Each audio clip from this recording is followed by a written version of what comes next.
Hello, good morning, and welcome to my YouTube channel. My name is August Comte, and I teach sociology in the university. Today, I'd like us to consider another interesting topic, which is history of classical sociology.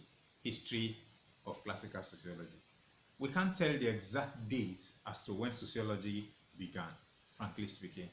However, we can trace the history to people who contributed to the development of the new discipline called sociology. Now, there are several people who contributed to the development of sociology. However, I shall limit myself to a few of them in this class in order to guide my listeners properly to understand some of their contributions and how their works have added to the development of modern day sociology. Now, the first scholar, in my opinion, who contributed to the history of classical sociology is Abdel Rahman Ibn Khaldun. Ibn Khaldun, as he's popularly called, was born in 1332 and he died in 1406. 1332 and he died in 1406. He was born in Tunis, present-day Tunisia in North Africa, interestingly. And that's quite amazing, especially because Africa has been described as a dark continent. However, one of the most, if you like, most exciting disciplines in the world is traced to Africa by way of the contributions of Ibn Khaldun. Ibn Khaldun was a mathematician, a historian, and also an Islamic scholar who stressed the importance of linking sociological thought and historical observations.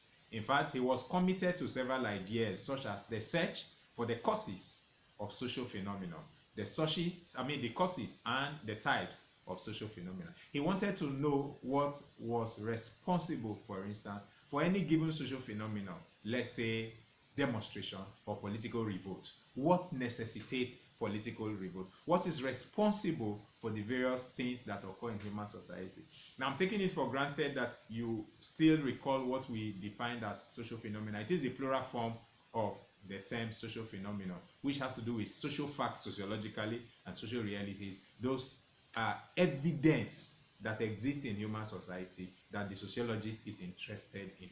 And so any occurrence, any event, any situation, any happening in itself that exists is what we refer to as social phenomenon.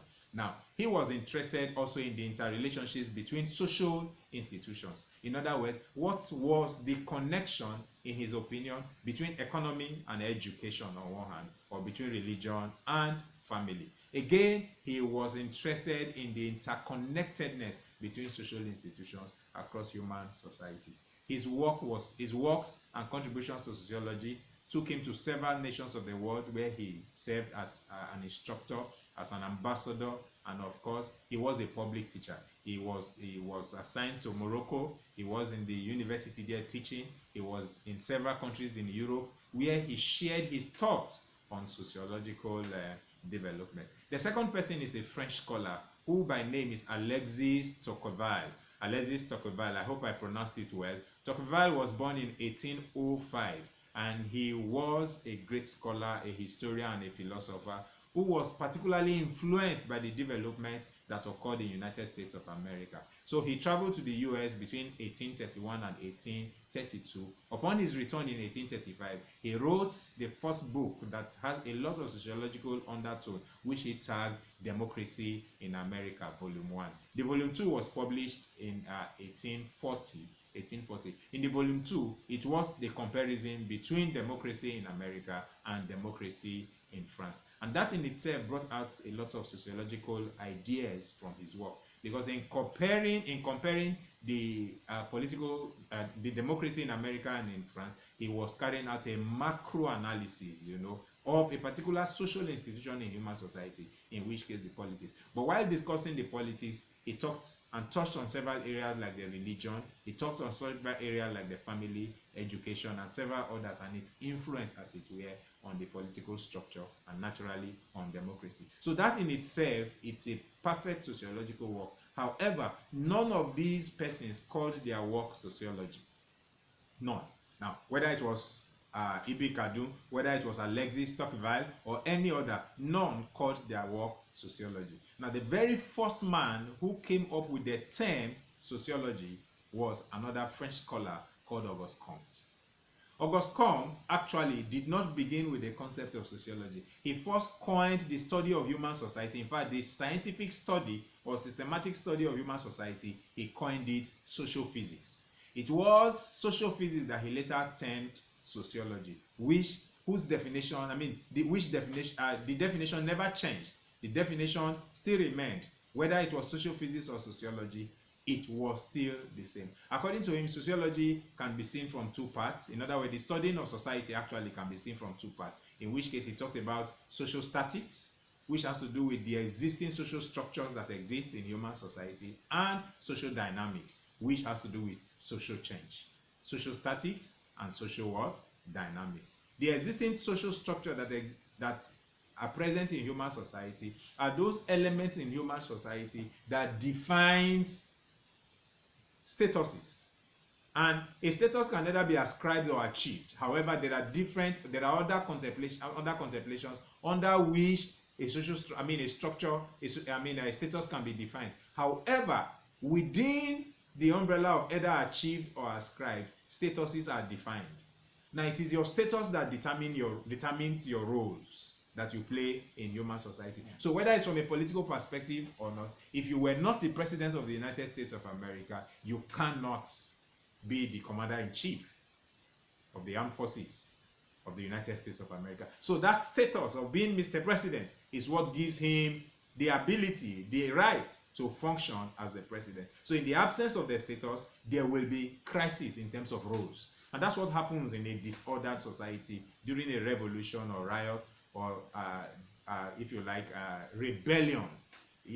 Rebellion, that's a better word. So when there is rebellion and there is disorder and anarchy, there is no more, if you like, social status. In other words, the social status of that society at that point in time is undermined. Now, when it is undermined, what it will produce is what he called social dynamics, which is social change. So in other words, social dynamic and social change actually is one coin of two different sides, but it's the same coin. So from the head, you have the social statics, and on the tail, you have the what? Social dynamics. None exists without the other. Again, August Comte went on when he became tired, as it were, with the anarchy that pervaded the French society due to the French Revolution or the political revolution that took place in France. From his point of view, there was no need for a revolution. That's what makes him a reformist, if you like. However, he wasn't just a reformist, he was actually a conservatist person. Why do we link him to conservatism? Because he felt, leave the system the way it is. The system has an inbuilt mechanism to change itself or alter itself. And so he came up with the idea of the three stages of societal development, or evolutionary what? Theory. According to him, every society goes through these three stages. And the first he called the metaphysical stage. The first he called the theological stage. The second is the metaphysical. And the third is the positive stage. I'll just explain them in brief. Now, the theological stage, which is the first, according to him, is a period, or was a period, that preceded 1300. In other words, before 1300, every society was theological. And what are the basic characteristics of being a theological society? It was absolute belief in God, belief in gods, belief in deities, belief in God, and of course, you could say total submission to the will and the authority of God. Now, it was belief in the supernatural. During this time, religion ruled the world, and leaders of the world were actually religious in nature. And the more religious you were, the more likely more likely it was that you will rule the world or become a leader in your own space. Now, he moved from there, and people were judged on the basis of the religious beliefs that they had, irrespective of the religion, whether it was Islam, whether it was Christianity or whatever. People were assessed on the basis of their religion. And most societies across the world were religious. And then the second is the metaphysical, which is belief in forces, other than a being, an unseen being, believe in forces that were seen. For instance, metaphysical. So believe in abstract forces like nature other than God. And then the third is the positive stage. This was belief in science. And this is belief in science. According to him, intellectual disorder was responsible for the social disorder in human society. And for that to be corrected, there is need for the society to experience intellectual development and upgrading. And it was sociology that was going to bring that to pass. No wonder he called sociology the queen of social sciences. In fact, he argued that sociology was going to expedite the arrival of positivism. And in fact, it was positivism that will bring about social order in human society. Now, understanding how August Comte contributed these and the development of all of these is quite fundamental, because in it, you are able to understand society from a scientific perspective. You are able to discuss society objectively without being influenced by religion or ethnicity or anything. In fact, his emphasis was on methodological study of society, or what you might describe as the scientific study of society. Now, how then did sociology develop? It was after August Comte. Later scholars like Herbert Spencer, Emile Durkheim, and all the others began to respond to some of the issues that he raised. And it was in response to these issues, whether it was evolution, whether it was functionalism, in terms of the function that individuals play in society, whether it was in terms of his conservative nature, whether it was in form of his reformism or his scientism, the emphasis here is that people began to respond to his sociological questions and inquiry. It was the response that his thought generated that saw to the development, and if you like, increase in sociological knowledge, sociological literature, and of course, the development of the discipline. I hope I've been able to educate you on the history of classical sociology, and it's my expectation that you have learned one or two things. If you have questions for me, kindly send me a message on any of my social media handle, and I will respond adequately. If you like to continue to get these videos from me, kindly go to my YouTube page and subscribe to my YouTube channel, and help me share on your own social media handle.